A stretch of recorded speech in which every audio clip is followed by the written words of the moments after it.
In the city of Angers, in northwestern France, there hangs the world's largest tapestry.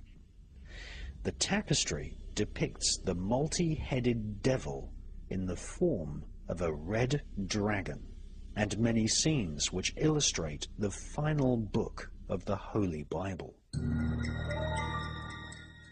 The full title of this book is John's Book of the Revelation of the Apocalypse, which describes the future end of the world. It was dictated to the apostle known as John, as he lay with his head inserted into a niche in a cavern on the Greek island of Patmos. The entire book of Revelation was dictated to John by spirits. The Angers tapestry hangs in the castle once owned by the Angevin royal dynasty, who controlled thrones in France. It was in this part of France that many of the grimoires were published. The door to Angers Cathedral features sigils found in the grimoires. Many churches and cathedrals throughout Europe and Britain are actually Kabbalistic magical temples masquerading as churches.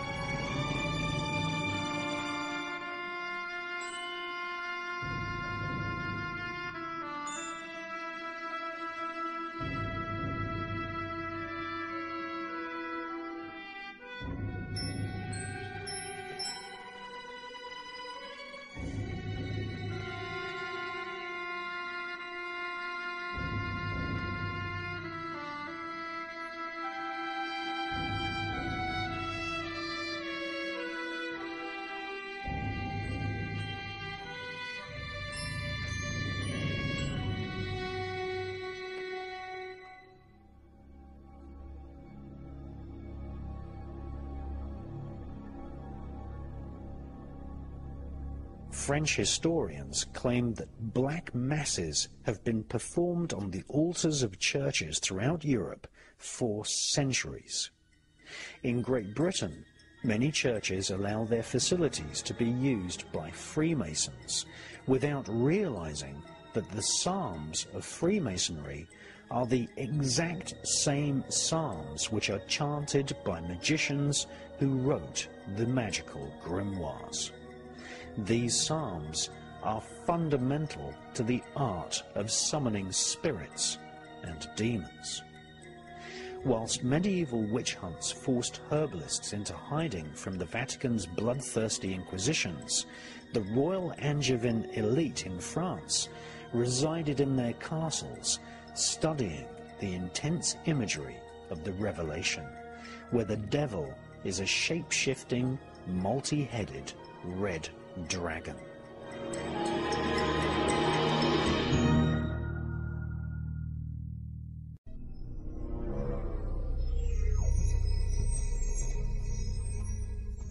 A lot of people have asked me what the demons of the Goetia actually look like, and for the most part they appear in the mind's eye of the magician. It's very rare that you'll have a situation where a spirit or a demon will actually show itself within the magic circle or the triangle of art.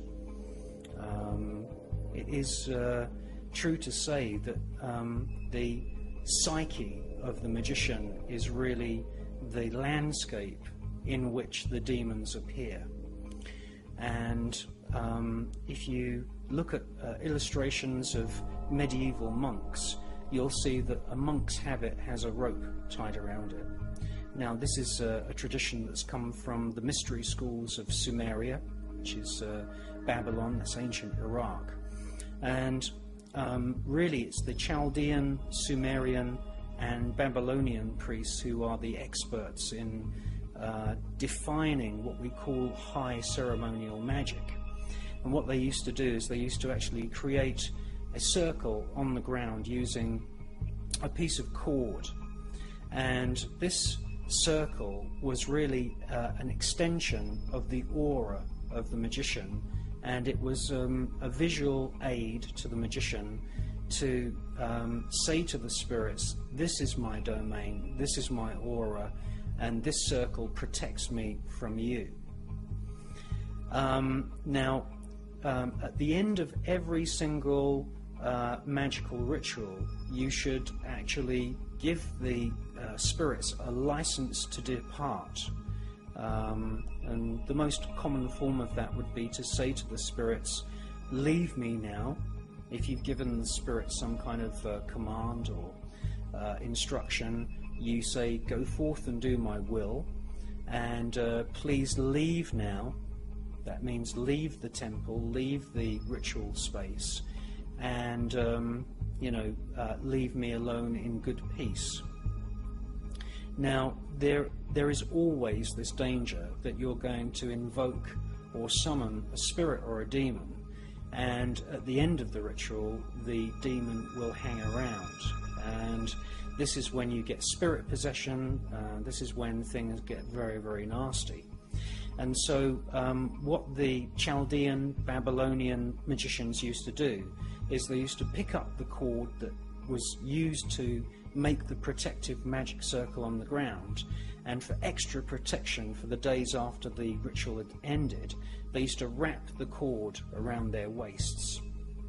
And this is why very commonly you see illustrations of medieval monks with the long gown. That was very typical of what magicians used to wear, with a cord wrapped around their waists.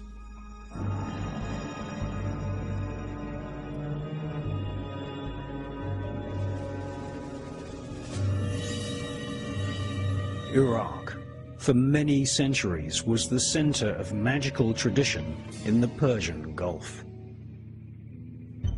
For hundreds of years, thousands of Jewish shamans, today we call them students of the Kabbalah, studied in Fallujah, Basra, and Baghdad. In the 1950s, after the formation of the State of Israel, more than 120,000 Jews emigrated from Iraq.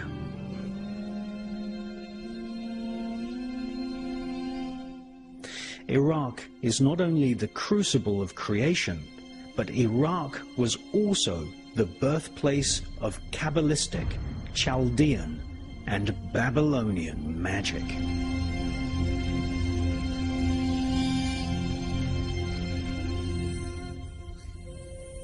The secret teachings of the mystery schools of Baghdad eventually spread to Egypt, where centuries later the royal pharaohs would use dark mirrors to contact spirits. Iraq is now one of the Persian Gulf states, but in ancient times Iraq was known as the Kingdom of Babylon. The name Babylon means the gate of the gods. In ancient Baghdad, there once stood giant statues of bulls with human heads. This was the famous Babylon Gate, which today, like so many treasures from this ancient land, is now on display thousands of miles away in the British Museum.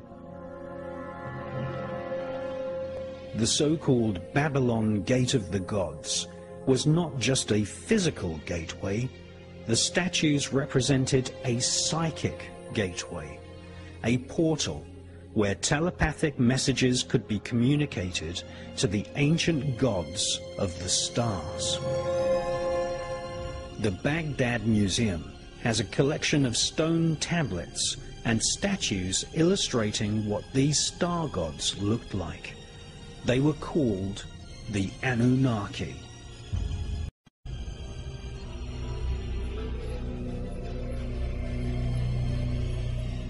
Just recently, thousands of ancient artifacts were looted from the Baghdad Museum, and some of these artifacts, many of them portraying the Anunnaki star gods, have been handed into the authorities, having been dumped on roadsides in the USA.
Baghdad, which today is under foreign military rule, was once the global capital of magical ritual.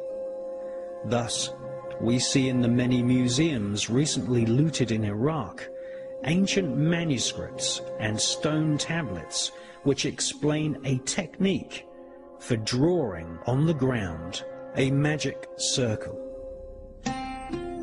This circle was considered by the magicians of ancient Iraq to be a physical representation of the aura of the human spirit.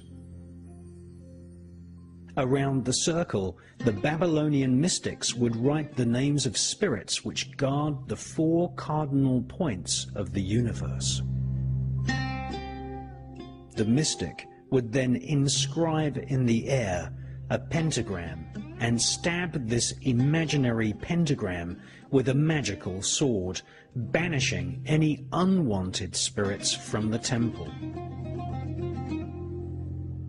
Bait, in the form of little gifts or offerings, would be laid out on a table inside the circle, and the name of the spirit which the mystic wanted to converse with would be chanted. A piece of polished metal or glass was used to see or scry the faces of spirits. This became known as the dark mirror, and it became widely used by magicians working for the Egyptian royals, by the Oracle of Tibet, and also used to divine the most appropriate date for the coronation of Elizabeth I by her royal astrologer, Dr. John Dee. John Dee's dark mirror was recently on display at the Science Museum in London.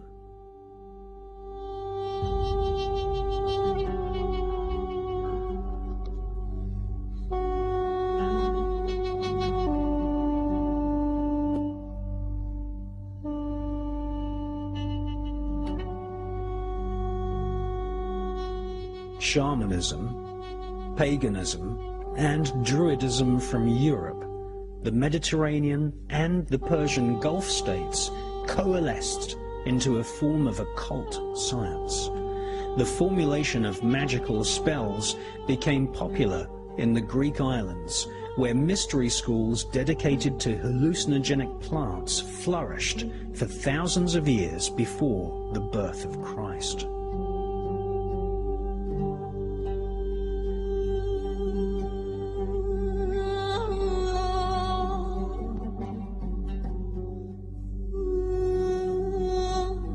Archaeologists have uncovered magical papyri written in Greek which call forth spirits to aid healing, obtaining visions of the spirit world, exorcism, the attainment of beauty and love, and the destruction of enemies. These Greek magical spells influenced magical tradition across the Holy Lands and later influenced magical texts published in medieval Europe.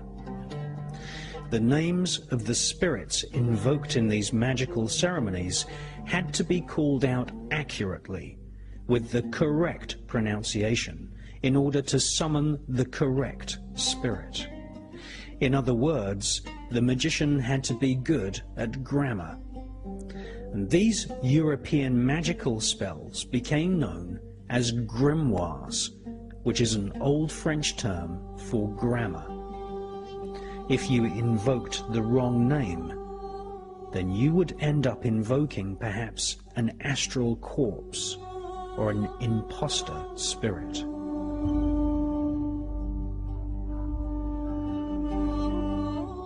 In the writings of Lactantius, he describes the thousands of lost spirits.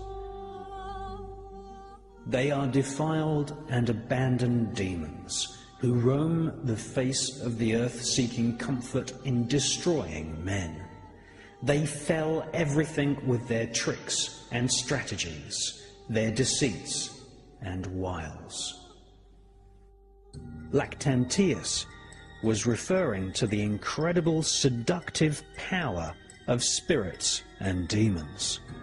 If you perform magical ritual well, choosing a time which is most conducive astrologically, and calling the names correctly, then in the mind's eye of the magician, or more alarmingly, in physical plain view, perhaps in the reflections of a crystal ball, or forming a face in the smoke of sacred incense, you will eventually be confronted with the presence of a spirit.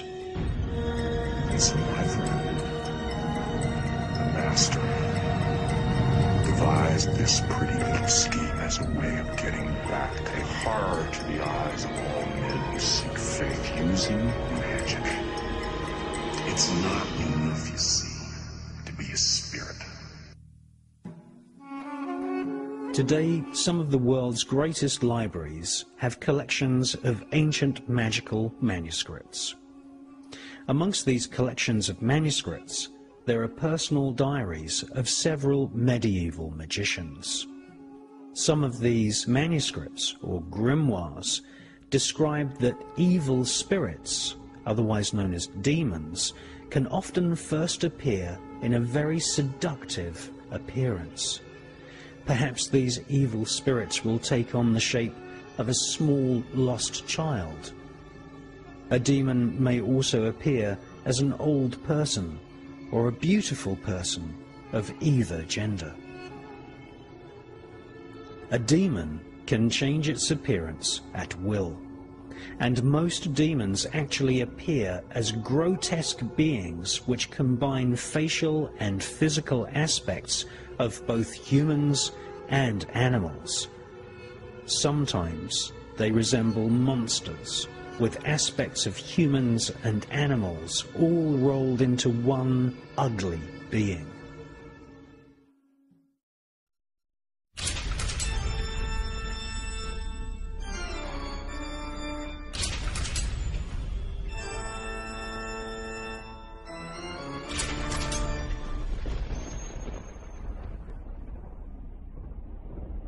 If you want to see what the demons look like, then you only have to visit any of the cathedrals and churches built by the Knights Templar. They built churches and cathedrals all over Europe in the 11th, 12th and 13th centuries. So-called gargoyles are actually representations of the demon spirits described in the ancient Book of Howling, otherwise known as the Goetia.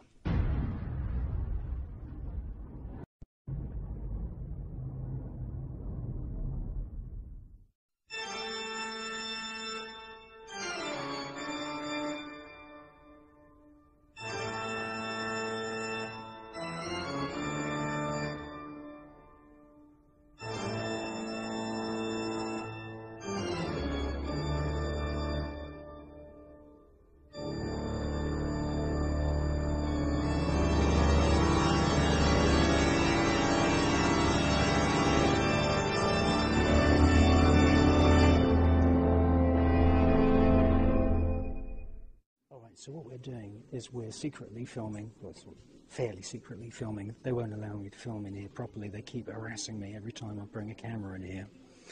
And this is a cathedral in the south of France, in a place called Narbonne. And this cathedral, like many other cathedrals, was designed by the Knights Templar and sympathizers of the Knights Templar. Now we know through the confessions of the Knights Templar that they were involved in black magic, and they had idols called Baphomets, and you know, really the big joke about these cathedrals is that people pay thousands of pounds to come on pilgrimages, say from Germany or Yugoslavia or somewhere, and they pay thousands of pounds for a pilgrimage to these cathedrals in the south of France, and people think they're going to have a wonderful Christian spiritual holiday. Well, that's far from the truth. The truth of the matter is that this is a Kabbalistic temple, and it contains carvings of most of the demons that you find in ancient magical scriptures, such as the Ars Goetia, the Testament of Solomon, the Clavicule of Solomon, and many of the other magical texts that have made their way into Europe from ancient Babylon ancient Chaldea, which is a province of Babylon, and from Sumeria as well. Now, the people that run this cathedral are just basically just scamming people, because there's nothing Christian here at all. You're even hard pushed to find a crucifix. A proper crucifix has got an image of Jesus. Well, these are few and far between in this place. There's no blueprints of this cathedral in existence whatsoever. That's nothing unusual. The blueprints were usually sketched into plates of wet wax or wet clay, and then they were destroyed after the cathedrals were built. And basically this is a place which is full of carvings of devils and demons and all of the kinds of bad spirits that you find in these magical texts. And behind me you can see a very, very typical example. Now, about 3.5 years ago, this altar was uncovered. And it's full of demons, and it's full of devils, and it's full of devils eating people and all this kind of thing. And I filmed it a year ago, and unfortunately a couple of the curators saw me filming it, and they really didn't like me filming it. Now, in the year that's passed since I was here last time researching this particular cathedral, what they've gone and done is they've gone and bleached all of these demonic and devil figures, because when I was here a year ago, they were painted in very gaudy oranges and yellows and blacks and reds and this kind of thing, and it really did look completely satanic and completely demonic.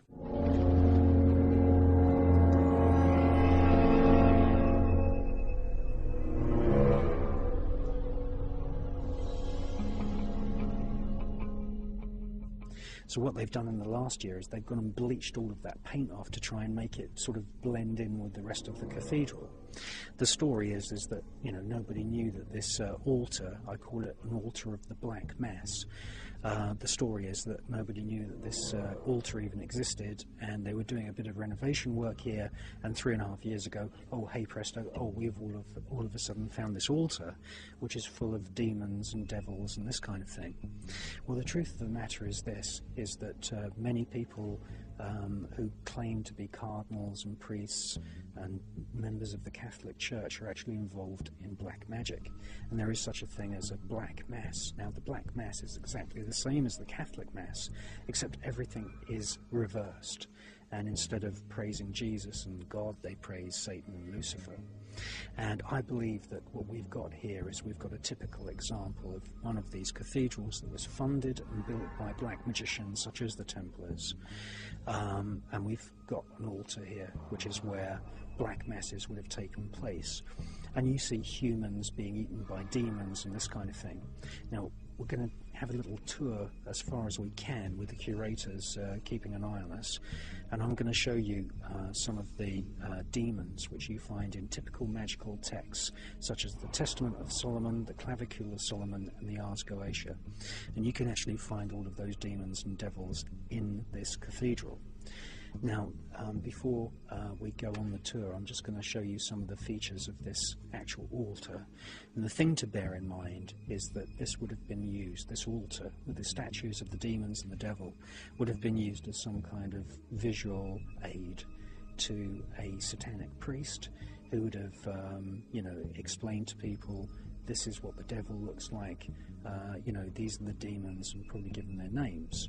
Now, for the Christian congregations, who were basically illiterate peasants who would have come here, they would have probably explained away the existence of this altar by saying, this is what's going to happen to you if you don't give money to the church. You're going to go to hell and all this kind of thing. Or the other possibility is that nobody even knew that this altar to the Black Mass existed, and they may have even kept it covered up. It's not until you zoom in that you can really see how evil the whole thing is. There's all kinds of winged demons, griffins, devils. If there's any humans depicted, then they're usually depicted as being boiled or eaten, or having their limbs crushed and broken. What about these figures up here? Are they saints or are they just... Well, they're meant to be, but it's just basically a cover story for having this evil altar. You see griffins there, all kinds of weird things, and then Yeah, at the centre of this entire horrible altar, you've got this mouth of a monster with another monster inside, and to the left of the monster inside the mouth there's a cauldron full of people being boiled and other people, and there's people being hung as well. You may, ask yourself, what's this actually doing in a church? It's so evil. It's like a kind of medieval version of a Hammer House of Horror movie. There's a cartload of people that are going to be probably eaten or killed in some horrible fashion. And it's important to remember that the Knights Templar were very, very much involved in the design of these kinds of cathedrals, and it's no wonder that guilds of Freemasons were formed, and they secretly worked on these buildings and then destroyed all of the blueprints. But all the paint, as you can see behind, it was painted in very, very gaudy colours, and what's happened in the year since I was here last is that all that paint's been bleached off to try and make it blend in with the rest of the cathedral, I suppose in order to stop people like me from asking awkward questions. Now the cover story is that you've got, some kind of Mary and Jesus figure standing on top of the devil. But as far as I'm concerned, it's strange that this altar was covered up and not known about up until 3.5 years ago.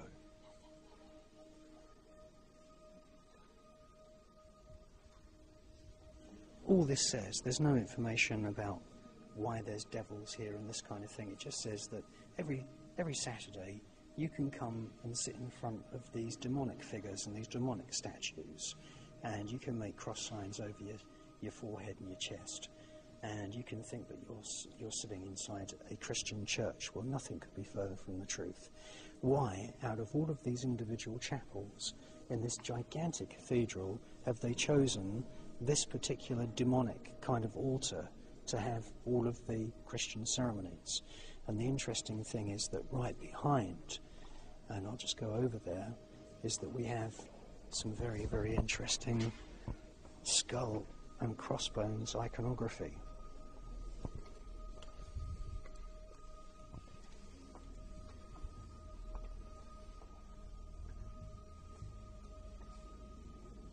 I don't think that's very Christian at all. The expressions on these monks, if indeed they are monks, I believe that they could be Knights Templar. As you can see, their expressions are very, very strange.